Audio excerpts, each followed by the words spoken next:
Yo people, welcome back to another video. Now I want to start out the video by taking you back to earlier this year when Hasbro got rid of about 800 employees. Now in recent days it's come out that Hasbro have had to get rid of another 1,100 employees 2 weeks before Christmas.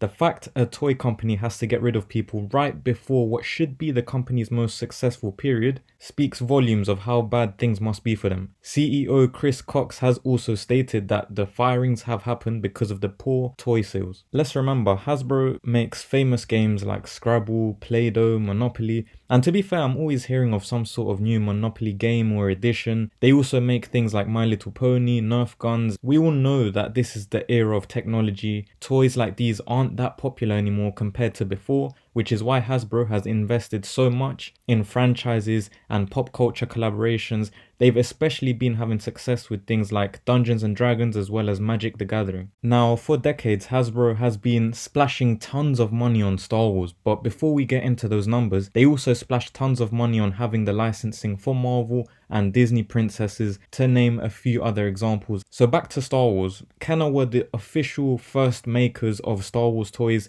all the way in 1977, but in the early 90s Hasbro bought Kenner out, and since the 90s Hasbro has had the master license from Lucasfilm. On screen are some of the numbers involving how much Hasbro had to pay for the royalties overall of Marvel and all of that. As you can see, Hasbro were and still are spending a fortune yearly. These numbers are higher than what some Disney films are struggling to make in present day, which for a toy company is crazy numbers. But what's arguably even more crazy is the amount of money and clout that Star Wars used to generate. Look at the numbers on screen, which are Hasbro's net sales of Star Wars toys only. It's crazy that Star Wars alone was bringing them enough money to basically pay off the price of the entire royalties for that year for Marvel, princesses, all of that stuff. And on a bad year, it would pay at least half of the royalties. Another quick side note just to show how much presence and how much power Star Wars had back then. Star Wars is considered as the brand that saved Lego from economic issues, and I'll read you this article quickly. In the early 2000s, Lego was in serious financial trouble and unable to account for the rising costs of its products. The first generation of toy designers had stepped down, and their successors had little knowledge of the product they were working on. One of the few bright spots in their sales line was a series of licensed Star Wars sets which were introduced in 1999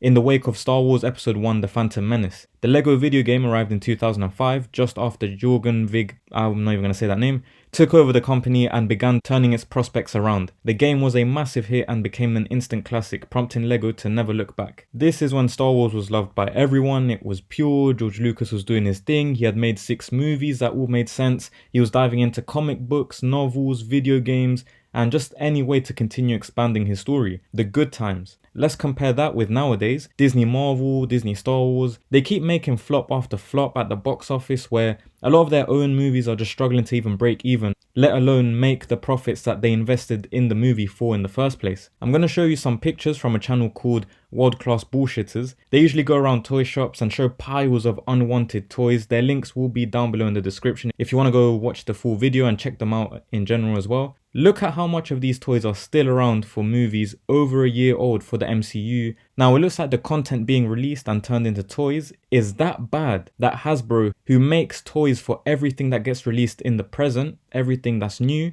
is starting to feel financial effects because they're not selling. As mentioned earlier, they've sacked nearly about 2,000 employees in 2023 alone. And the company reportedly employs around 6,500 people. So in 1 year, they've got rid of about 33% of their employees. It's not just Hasbro either, because even a brand that I follow, which is Funko, is mysteriously declining and failing. Another company that actually relies on licensing and present day stuff to make products that support the new shows, the new movies that come out. I collect Funkos to this day and I've witnessed firsthand the decline, and Funko is now spending millions of dollars destroying the figures because it's cheaper to destroy the figures and keeping them in storage. It seems like parents and collectors are done with all the political messaging and the destruction of things that they like and enjoy, or things that they just wanted to show their kids and get them into it. Disney Marvel, Disney Star Wars, Disney in general, Pixar, all of that stuff have made it clear who they've been making their content for. It's all these weirdos that live on Twitter, they don't go outside, they don't have a job, so they can't even spend money on the merch, the loud minority that's online, the self-proclaimed activists,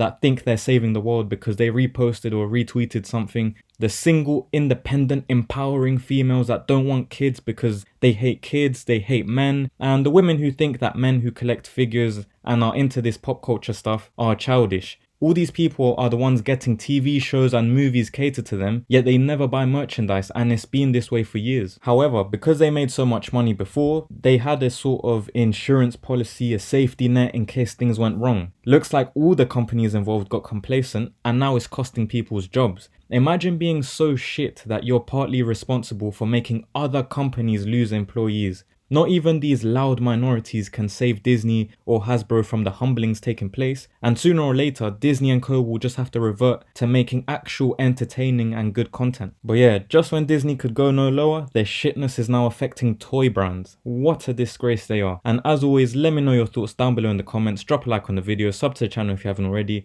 Thank you for your time and have a great rest of your day.